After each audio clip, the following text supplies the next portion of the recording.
Cresta Star's 9-4. What do you make of that? Well, I thought it was interesting when Miss Astragal was in that Richard Hughes had decided to take the ride on her rather than Miss Astragal, who was officially a £3 higher rated horse and came here with what looked like better claims, really. But Richard Hughes goes for Cresta Star, a horse that he's never ridden. He's on for the first time, which could well be a positive. The second run at Leicester was probably the best one. That form has stood up all right. Last time out, a little bit disappointing, really, at Newmarket. Needs to bounce back, but got a good draw. Richard Hughes, the fact that he chose this horse over Miss Astragal, I thought made it quite interesting anyway. And this maiden, to my eye, doesn't look as strong as the previous one. I think you could probably have taken the first three from the other race, and my thinking would be that those three will probably all be better than the winner of this one, but we'll see. Compare times and have a look afterwards. Yeah, Chris, I've got a fancy in the race, and I've backed it each way. I've backed Chatterati, the Street Cry filly. She's reasonably well drawn. She's had a couple of runs. Thought she showed with a little bit of promise on her debut. It was an okay start to her career, and then she was isolated in the wrong. Well, she was just isolated really, and also she met dead ground at Newmarket on her second start. She's done by Street Cry. We mentioned Street Cry in the context of Yana Beer in our 610 contest. They do well on poly track. The form of the yard couldn't be better. And she's bumped into a weak lot. She's got experience. She's got a good draw. I think, she's about 7-1. I think that's fair enough. Yeah, it's a very good case you've made. I think she's going to have to improve a little bit on what she's done before, but there's definitely room for improvement there, isn't there? Based in her pedigree and the yard that she's in, as much as anything else. She's got a good draw. It was a step forward first to second run, and that ground, as you mentioned, might not have suited her. I remember that race. I was working at Newmarket that day. Semiel, the winner, was ridden prominently. Chatterati was held up, and it wasn't a race in which being held up was ideal, so forgive her on that score as well, I think. Right. Hopefully Aquila Stebby can hold a prominent enough position on her from 2, and she's got previous experience. That's what's in good stead. A quick word on Twin Shadow. She's a newcomer, but she's being backed. I'm not surprised that they've come from a newcomer.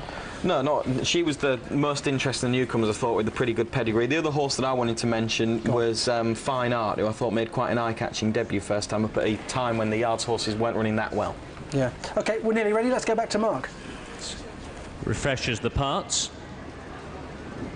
Thanks, Angus. I was just saying that Refresh the Parts is getting very restless, and so too is Hip Hop now.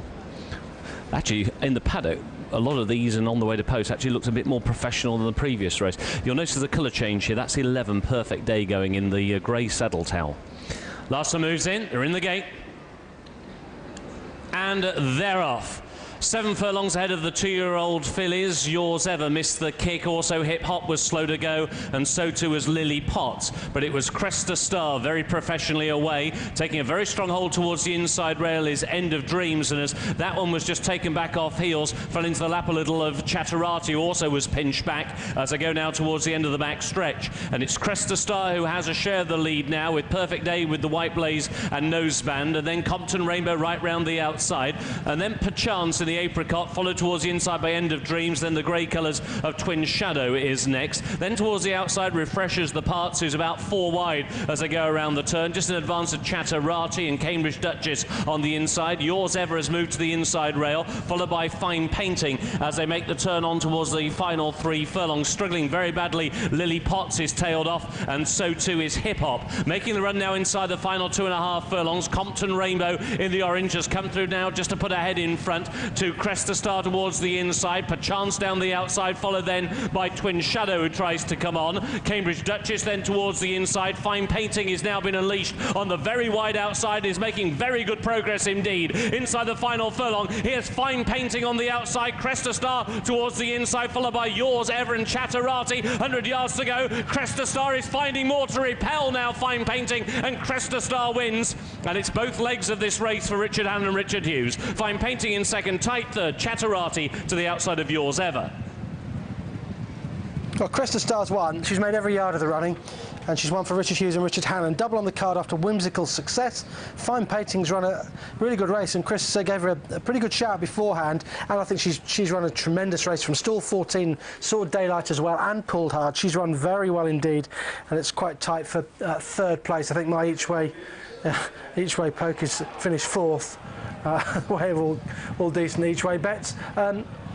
Fine Painting's run an amazing race. I know she's got beaten, but she's run really well, and as has the Mark Prescott Dan Silly filly Yours Ever.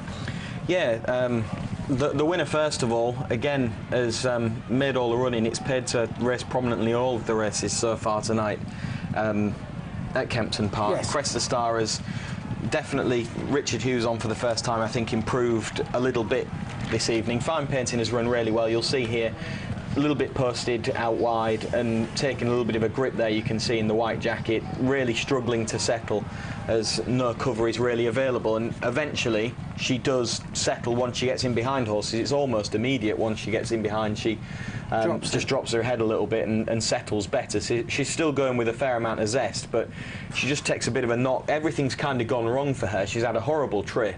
And yet she's run very, very well. I think there are races to be won with her. She did make an eye-catching debut, and I wouldn't be surprised if she stepped forward, maybe even next time, to lose her maiden tag. She's shown her hand already to a certain extent, but I think that things haven't really gone her way on either start, and she's better than she's been able to show. The Godolphin filly that you mentioned beforehand, Chatterati, has run all right, travelling quite well, just out of her ground slightly, but no real excuses. The eventual third has come from a little bit further back from her, and I quite like the way that Yours Ever quickens up here and just gets herself into contention. I thought that was quite promising. Just now she just starts to pick up and moves through the field quite comfortably, really, and I think on her debut her run kind of peters out a little bit, but that a turn of foot that she showed to get there and get her into contention, I think will stand her in good stead, and with this experience under her belt, she's not been knocked about, I think she can step forward. Yeah, no, I think there could be more to come from her. That was a fine debut from her. She just quickened into a gap, and you could just see she was level with Chatterati, the Godolphin filly, at this stage, and she quickened up better than that one. That one's run on perfectly well for fourth place, but the turn of foot was shown by Yours Ever to get involved. Cresta Star in the end is probably one with just a little bit in hand. She got the run of the race. She just got pestered by Compton Rainbow, who took her on around the outside and pulled hard early on, but Richard Hughes always felt he had the race in control, really. No headway from anything behind, really. Nothing too exciting from behind. That's Twin Shadow, money for that, right down on the inside rail. Not beaten too far. Yeah, I thought that horse ran all right on debut, actually, Twin Shadow. It was quite a promising start. I don't always think that the rail is the place to be, right at the inside at Kempton. No. So